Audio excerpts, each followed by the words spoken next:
Hello and welcome to the Wild Tales Podcast. I am your host, Mike Bona, and if you are one of my listeners in the United States listening to this podcast on the day it's released, let me wish you a happy Thanksgiving Day. Hope you're spending the day with friends and family and loved ones, and let me know, are you listening to this podcast while you're preparing your turkey? Hey, speaking of turkeys, before we get to our guests, let me tell you a quick story since this is a storytelling podcast about myself. And Thanksgiving, let me take you back to when I was the tender age of 3, and my mother informed me that we were having turkey for Thanksgiving. And I was beyond excited, spending the whole day in just anticipatory glee, waiting for dinner, waiting for that beloved turkey to join us for Thanksgiving, only to be heartbroken and devastated when dinner had arrived and there wasn't a place setting put on the table for the turkey to join us at dinner. Instead, he was on a platter waiting to be consumed for our dinner. And I cried and cried and cried because I didn't want to eat a turkey. I wanted to hang out with a turkey. Perhaps this was a sign that I was destined to work with animals for the rest of my life because I enjoy hanging out with animals.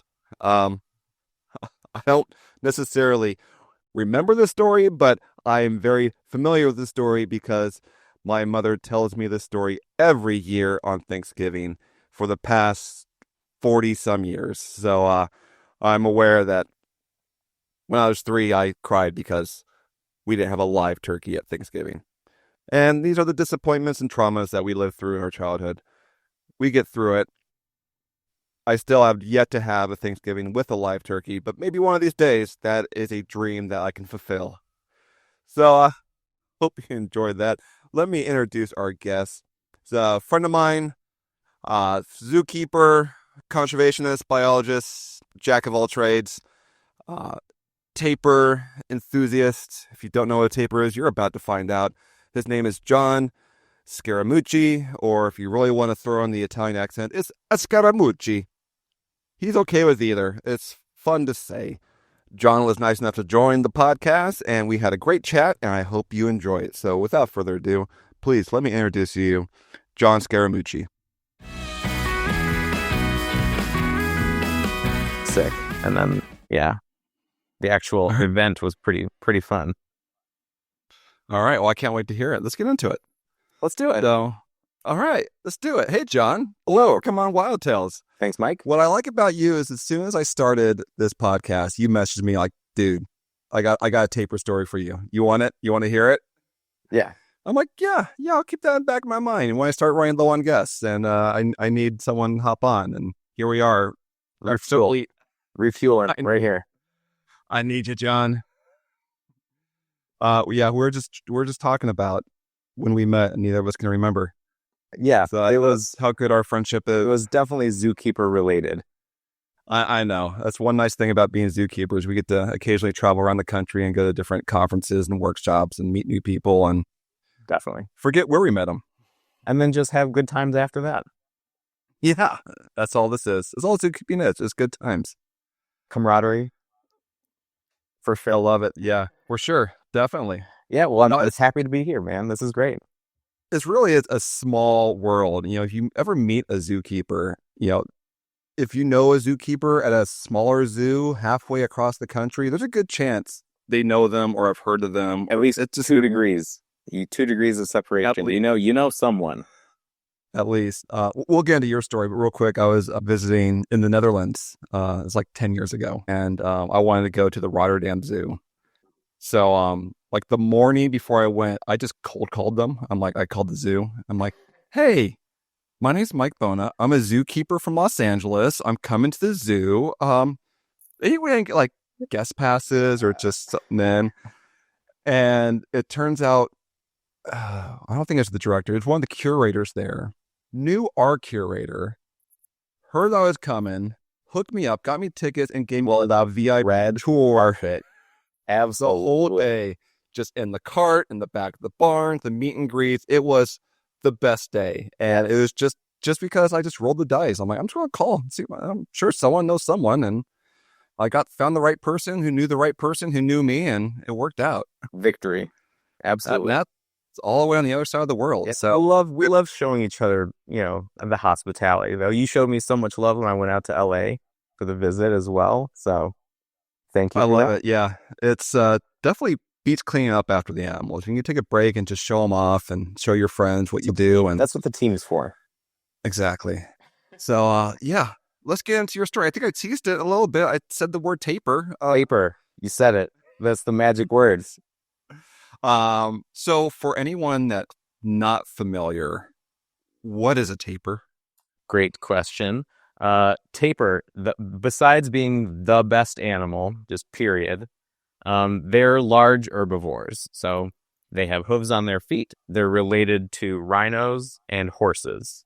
So they're each other's closest living relatives. So they're out there eating fruits and veg, a lot of leaf matter and that sort of thing, seed dispersing.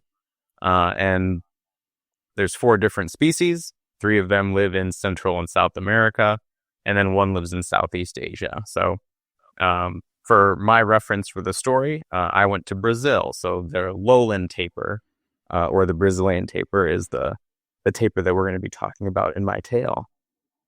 Fantastic. I just let it slide when you said they're the best animal, no question. I think there's some biases there, but we'll accept that for this one episode. Tapirs are the best, and I love tapirs. Yeah. I've gotten to work with mountain tapirs, which are just amazing. And so rare to see in the zoo setting. They are rare and in the wild. Both, yes, but they're amazing. They got these little like long noses, almost look like elephant trunks that have been cut off. But there you go. If you want to get fancy with the name, proboscis, yes. I actually like to refer to them as prehistoric snorkel horses.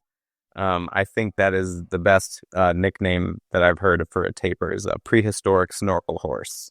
I can't top that. That's you it. Can't. It's too good. Anyone listening does not know what we're talking about. Pause it. Look up tapir. They're adorable. They're awesome. But let's get back to it. You went to Brazil and you did something with tapirs. Let's hear. Yeah. I got invited down to do some research with Patty Medici. She is the best tapir person to know on planet Earth.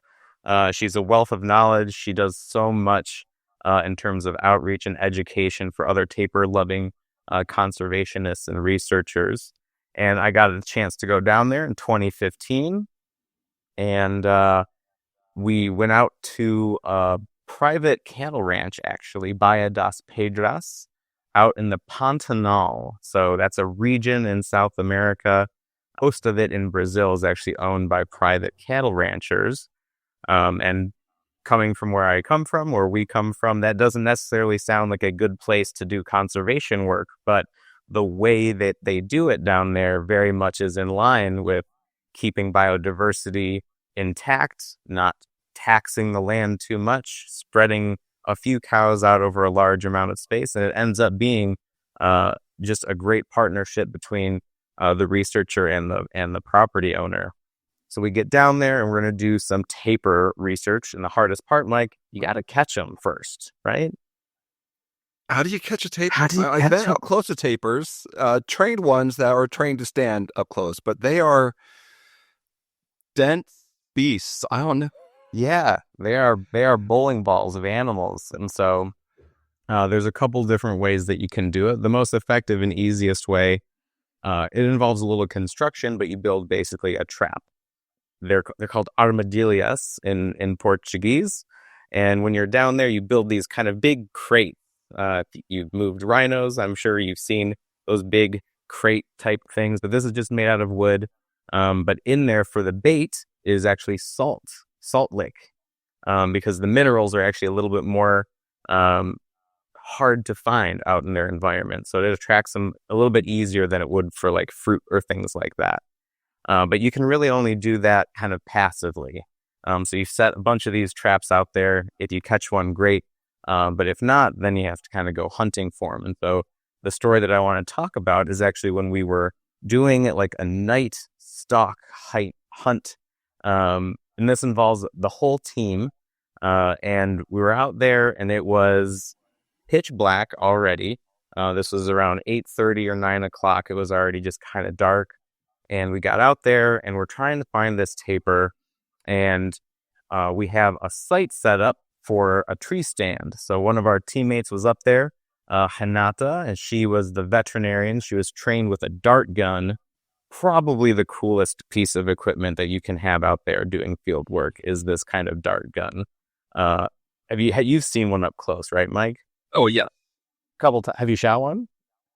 I've not been a to handle the dart. They get one good look at me like, no, we should give this guy a dart gun. No, he's not trained up enough. Me either. But Hinata is, and she is a marksman. And so she was up there in this tree stand, and the rest of the team and I were out a little bit further away. We're hanging out in the truck and trying to be as quiet as we can.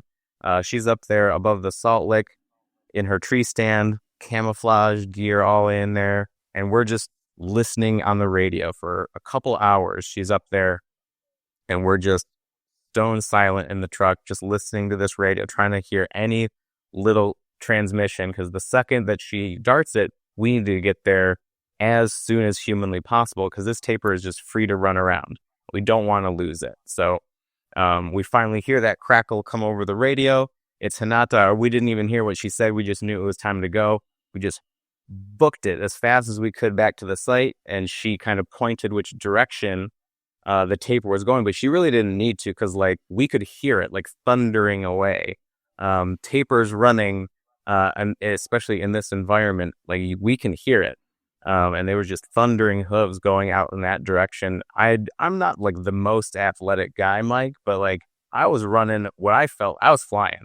I was passing people and getting all the way up to the front. I caught up to the tapir. The drug starts to take effect pretty quickly. And then your inner Barry Sanders came. Oh yeah, I mean, I was stiff arming, juking. Shades of 1991. Just running. And so we finally caught up to the tapir.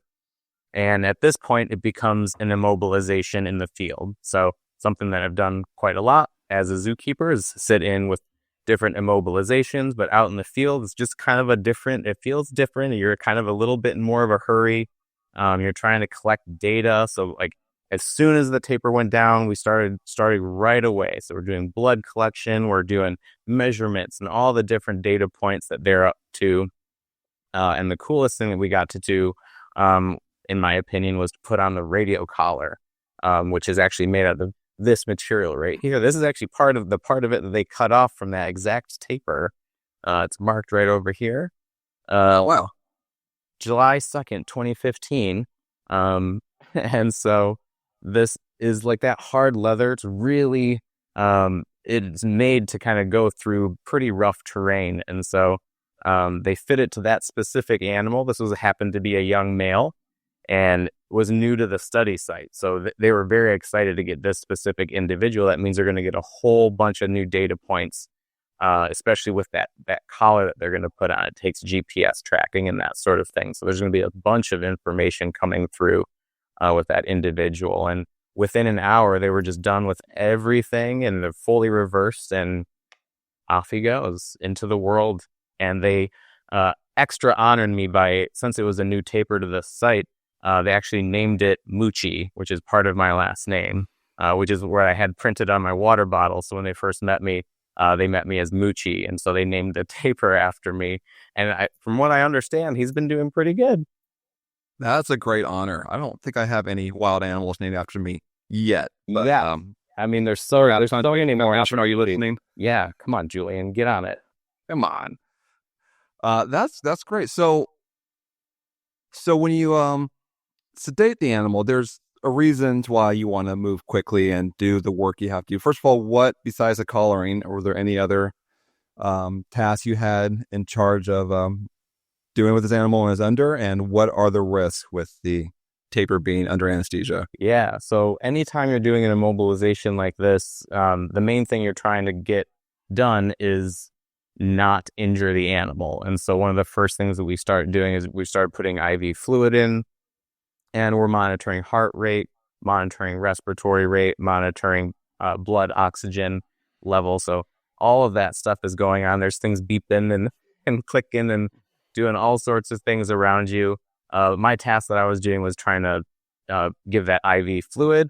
And we're also at that point handing different implements to people. It's much more of a team effort. Everybody kind of has their role, but you're always there to try to help out whoever you're around next to and that sort of thing. They were also collecting ticks for a study to try to do disease vector work and try to figure out some possible connections between tapirs, their distribution habits, and that sort of thing. So it was really interesting to just kind of see all of those things happening. And during those things, you're collecting blood, but it has to go in different vials with different caps, and so keeping track of everything, labeling everything is just it's a symphony of activities, and it's always still to try to make sure that you first don't do any harm to the animal. And so that's just like the best part about doing that kind of field work and being involved with those kind of procedures.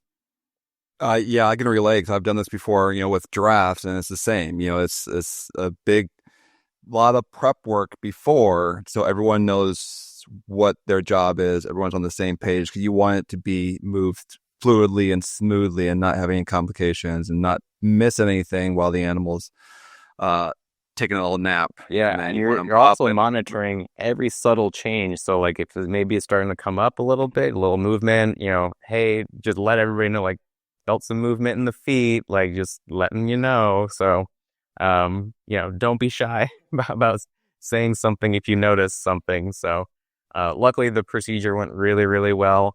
And once he was reversed, he just moseyed right on out. Fantastic. This is the only one animal you did, or did you get to work on other animals? Yeah, this was the only animal that we got a chance to do this way. There were a couple tapirs that we had caught in the box traps, but they were like repeat customers, and so they didn't have to do an immobilization for any of those. So it was really just that one. Excellent. What is the ultimate goal with these tapirs and the radio collars? What are they tracking? So that specific site, Patty has been working there for, oh my goodness, over 20 years. And so this is long-term study of spatial distribution because of how intact that habitat is. So there's not really other places that she can do that kind of research. And the fact that she's been there for that long means that the data points that she's getting now are just, accruing into that huge database. So it's so much more impactful of an understanding of how those distributions are occurring because of such a long time. And so many tapirs have been monitored there. So technology has changed, and so those radio collars have changed a lot over time as well. And the amount of information that they're able to get now compared to 20 years ago, it's just an astronomical amount of information. And it's super important because that's like the baseline. That's the most natural setting. So that's what you kind of want to model those possible distributions in other areas after. Yeah, it's interesting. The radio collars and the GPS tags, they vary from species to species. Their anatomies are so different. I noticed, with giraffes, they used to be these huge like harnesses that wrap around the giraffe's whole body, and now they're just this little tag that goes in the ear. Can you tell us how they've kind of adapted over the years with tapirs, how they changed, and what are they using now? Yeah, so it's a collar system, so it does go around their neck. And the bigger side of it just kind of goes right underneath their chin. The one major thing that you have to remember with tapirs is that they're semi-aquatic, so they're going to be jumping in water almost all the time. So it has to be waterproof first. And then it also has to be very durable. They're running through very dense underbrush, and so it can't be loose on their neck, but it can't be too tight either. So that fit is actually really important. And you also have to take into account the age of the animal that you're putting the collar on. If it's a younger animal, it's going to grow. And so you have to have either what she has sometimes is an expanding collar, so that it can actually grow with the individual, or just have like a timed release, which they have as well, so that it's not on for too long, so that it'll just release and then they go pick it up in the field. It'll have a signal and you can go grab it. So Once again, kind of that first main thing is just, you don't want to be harming the animal that you're studying. You want it to be as normal and natural behaving as possible. That's right. We're like doctors. Number one rule, do no harm. Yes. So with tapirs, tell us what are their conservation status at the moment, and what are their threats to their species? Yeah, they're either, declining or endangered in most of their habitat range. The Brazilian tapir, the lowland tapir, the kind that we were studying, has the most of the different tapir species. But I mean, its population is definitely on the decline, and kind of the standard protocol for why anything is going endangered: habitat loss, fragmentation, illegal hunting, but also roadkill, getting hit by vehicles, especially in some of the areas that we were studying, where we went after the Pantanal region was the Cerrado, which is where a lot of larger agricultural monoculture crops are at, and also a lot of larger highways. And so we're started doing studies on road collisions in that area as well. So going back to the collar, one of the things that we'd added for that site was actually glow-in-the-dark tape for the collars, because we didn't want the studied animals to get hit by cars, even though that's what we're studying. We don't want them to get hit by cars. And so adding that reflective strip onto what this was already was something that we did when we were out there. We just went by like a truck stop and wandered in and just grabbed the same ones that you would put on like a bus or something. We cut them up and put them on the radio collars instead. The most advanced technology available, truck stop tape. Oh yeah. You have to be resourceful out there in the field. Sometimes it's that simple. That's all you need. Yes. Keep it simple. So that's great. Well, it's any plans to go out there and do some more work? Oh, I would absolutely love to. Actually, I think I do still talk to Patty every once in a while, and she referenced the fact that it's been too long, so I might have to just get down there. I'd love to go for the bird watching too. It's really good. Yeah, I understand. With me and my going out to do my giraffe conservation, I want to be out there all the time and go every year. But these things have an expense to them that, as zookeepers, we can't always afford. But yes, absolutely. I definitely plan on going, and I just want to shout out the shirt real quick. Anta e elogio. That means tapir is a compliment. That's one of the campaigns that they've been working on. It's kind of like changing the sort of narrative on what it means to be a tapir. It's kind of a derogatory term in Portuguese, and so they're trying to just kind of own it a little bit more and say that it's a compliment, because tapirs are really cool animals. So if someone calls you a tapir, they're calling you a pretty cool person. Hey, John, you're a tapir. You know what, Mike? You're a tapir too. A truly tapir. Oh, well, I'll take it. This might be my clip for the podcast. Excellent. So, all right. Well, thanks for coming on and telling that story. That's pretty fun. I really enjoyed it. Yeah, my pleasure. I will talk about tapirs to anybody for any length of time. And yeah, as a side note, he'll talk about the Detroit Lions for any amount of time too. So let's do this here. We're Super Bowl back to back this year and next. Calling it right now. Let's go. What? Shooting out next year already, huh? Confident. That's a lot of confidence, man. You really are a tapir. Thank you. And a lion. All right, man. All right, sounds good. Take care, John. Thanks. All right. Bye, Mike. See? That easy. That was so good. That was so great, yeah.